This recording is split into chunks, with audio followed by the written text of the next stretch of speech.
अस्सलाम वालेकुम। अपोजिशन खान साहब और हुकूमत के खिलाफ मुत्तहिद है। सारे के सारे हराम खोरों ने 3-3, 4-4 बारियां ली, इस मुल्क को इस तबाही के नहज में पहुंचाया। कर्जों में डूबे हुए हैं हम, लॉ एंड ऑर्डर की कोई पूछने वाला नहीं है, इदारे तबाह हैं, नाअहल हैं, बेशरम हैं, बेगैरत हैं, करप्ट हैं। अरबों खरबों इस कौम का उन्होंने चोरी किया, या बाहर ले गए या यहां लगा दिया।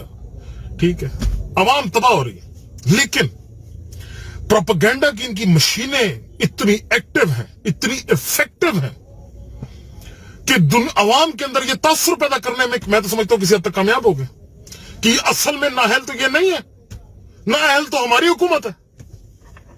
मतलब ये सोच के भी मुझे घिन आती है जिस लेवल का ये झूठ जिस ढिठाई से बोलते हैं। उस बेबी भुट्टो को भी देखो, भुट्टो की तरह जरदारी है, वो पार्लियामेंट में खड़ा शोर मचा मचा झूठ बोल बोल बोल बोल। मतलब इनको अगर कोई चीज इन्होंने मास्टर कर लिया, कोई आर्ट, तो वो है झूठ बोलना, गलत इल्जाम लगाना, इन्होंने वो मास्टर कर लिया। अच्छा, उसके बरक्स जिस वक्त हमारे हुकूमत के जो ओहदेदार हैं, जो नुमाइंदे हैं, जिनको बड़ा प्रोएक्टिवली अवाम के अंदर जाना चाहिए, अपनी मीडिया मैनेजमेंट, अपनी फ्लो इंफॉर्मेशन अपने डिपार्टमेंट से अवाम तक उसको इतना सॉलिड बनाना चाहिए कि इनका झूठ 1-2 घंटे से ज्यादा सर्वाइव ही ना कर सके। मतलब ये इधर झूठ बोले और इधर हम सच्चाई सामने रखें, ताकि अवाम को सुकून आए।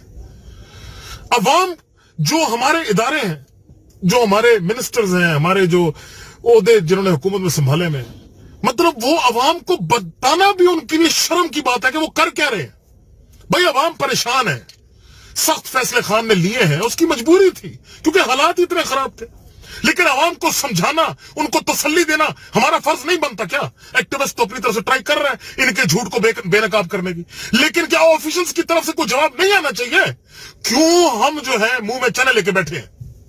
और भाई खुदा का वास्ता है कुछ बोलो।